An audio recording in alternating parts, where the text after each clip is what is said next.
Hello friend, welcome back on my YouTube channel English literature with Priya Singh. अभी हम अपनी English literature के literary terms हैं जिनको हम कंप्लीट कर रहे हैं, क्योंकि ये लिटरेरी टर्म एक ऐसा पॉइंट है जो ज़्यादातर एग्ज़ाम में आता ही आता है। आप किसी भी चीज़ का एग्ज़ाम दोगे उसमें लिटरेरी टर्म्स को पूछा ही जाता है। ओके, रिसेंट में हमारे टीजीटी पीजीटी के एग्ज़ाम चल ही रहे हैं जो कि हमारे लिए बहुत हेल्पफुल हो सकते हैं। ओके, हम ऑटोबायोग्राफी, बायोग्राफी और बैलेड ऐसे कुछ पॉइंट्स हम पढ़ चुके हैं।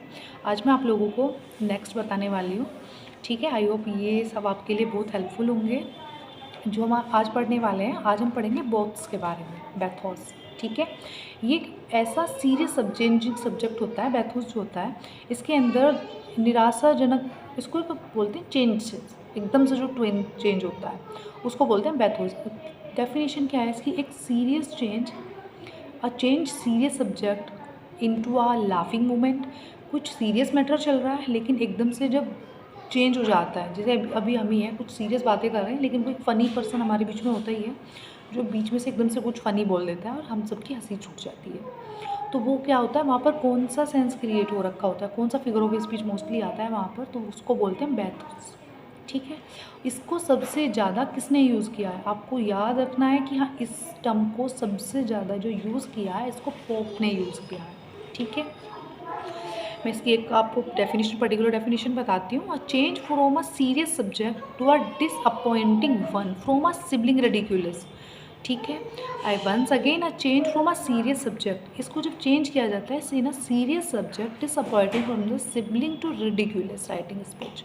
ठीक है, it was use in a also Pope ने इसको यूज़ किया था the art of a sinking in poetry.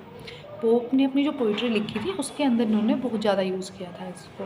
एक बहुत छोटी सी टर्म है, कई बार 1 या 2 नंबर में एग्ज़ाम में ज़्यादातर पूछ लेते हैं, तो बस हमको मोटा यही याद रखना है कि हाँ, बैथोस होता क्या है। आपको याद रखना है कि जब कहीं पे भी तो कुछ हँसी वाली बात चल रही होती है और उसको तुरंत ही सीरियस वे में टर्न कर दिया जाता है, वहाँ अगर हमसे पूछा जाता है कि कौन सा फिगर ऑफ स्पीच है, हमें याद रखना है बैथोस है।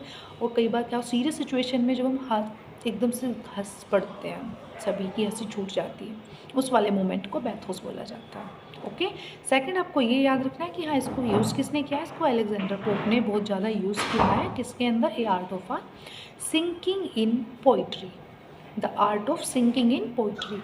आप इसकी पोएम को भी याद रखना है, क्योंकि कई बार क्या होता है, पोएम देकर पूछ लेते हैं ना, इस पोएम के अंदर कौन सी फिगर ऑफ स्पीच यूज हुई है, तो आपको याद रखना होगा the art of a sinking in poetry. इसके अंदर हमारी बैथोस जो लिटरेरी टर्म है उस टर्म का यूज़ हुआ है। Okay, and now second one is apologue. ठीक है, एपोलॉगियो क्या होता है? ये एक शॉर्ट मोरल स्टोरी होती है जो ज़्यादातर हमारे एनिमल्स के कैरेक्टर पर बनाई जाती है।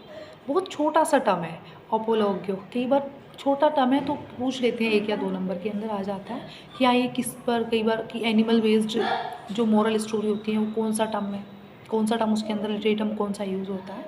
तो हमें मालूम होना चाहिए कि एपोलॉगियो एक ऐसा टर्म है जो मोरल स्टोरी के साथ हमें क्या करता है, एनिमल्स कैरेक्टर प्रेजेंट करता है। Okay, moral story, apologue. और जब हमारा सीरियस चेंज होता है एकदम से, वहाँ पे हमारा बैथोस।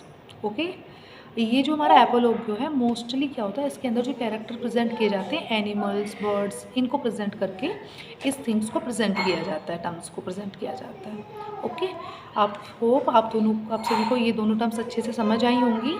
ओके, अगर आप लोगों को दोनों टर्म्स में कोई भी इशू है, ज़्यादा बड़ी टर्म्स नहीं है, बहुत शॉर्ट टर्म है, 1 या 2 नंबर में पूछ ली जाती है, आप लोगों को आई होप समझ आई होंगी।